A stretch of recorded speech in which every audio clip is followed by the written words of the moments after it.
പ്രതിപക്ഷ ഉപനേതാവ് പദവി ലഭിച്ചില്ലെങ്കിൽ കടുത്ത നിലപാടെടുക്കണമെന്ന് CPI സംസ്ഥാന എക്സിക്യൂട്ടീവ്. മുന്നണി എന്ന നിലയിൽ ഒരുമിച്ച് പോകാമെങ്കിലും നിയമസഭയിലും സമരപരിപാടികളിലും വിയോജിപ്പ് പ്രകടമാക്കണമെന്നാണ് അംഗങ്ങളുടെ നിലപാട്. ഇടതുമുന്നണി യോഗത്തിലും CPI പ്രതിപക്ഷ ഉപനേതാവ് പദവി ആവശ്യപ്പെടും.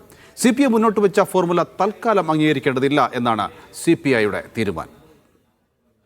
പ്രതിപക്ഷ ഉപനേതാവ് പദവിയെ ചൊല്ലി കടുത്ത ഭിന്നത നിലനിൽക്കുന്ന ഇടതുമുന്നണിയിൽ മഞ്ഞുരുകലിന്റെ ഒരു സൂചനയുമില്ല.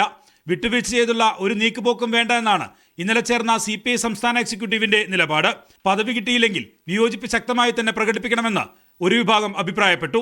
സഭയിൽ ഒരുമിച്ചിരിക്കുന്നതിൽ തടസ്സമില്ല, എന്നാൽ എല്ലാ വിഷയത്തിലും CPM എടുക്കുന്ന നിലപാടിനെ പിന്തുണയ്ക്കേണ്ടെന്നും എക്സിക്യൂട്ടീവിൽ അഭിപ്രായമുയർന്നു. സർക്കാരിനെതിരെ LDF സമരം പ്രഖ്യാപിച്ചാൽ പങ്കെടുക്കാം, എന്നാൽ വിഴിഞ്ഞത്തിന്റെ പേരിൽ ഇപ്പോൾ ഒരുമിച്ചുള്ള സമരത്തിനില്ലെന്നും ബിനോയ് വിശ്വം ഇന്നലെ കൂടിക്കാഴ്ചയിൽ LDF കൺവീനറെ അറിയിച്ചു.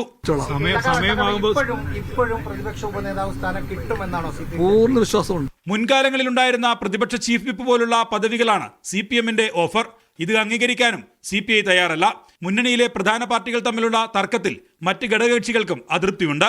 പ്രതിപക്ഷ ഉപനേതൃ പദവി വിട്ടുതരാനാകില്ലെന്ന് ഇന്നലത്തെ ചർച്ചയിലും CPM ഉറപ്പിച്ചു പറഞ്ഞിട്ടുണ്ട്. ഇതോടെ എങ്ങനെ തീരും തർക്കമെന്ന് നേതാക്കൾക്കാർക്കും ഒരു ധാരണയുമില്ല. മീഡിയ 1 തിരുവനന്തപുരം.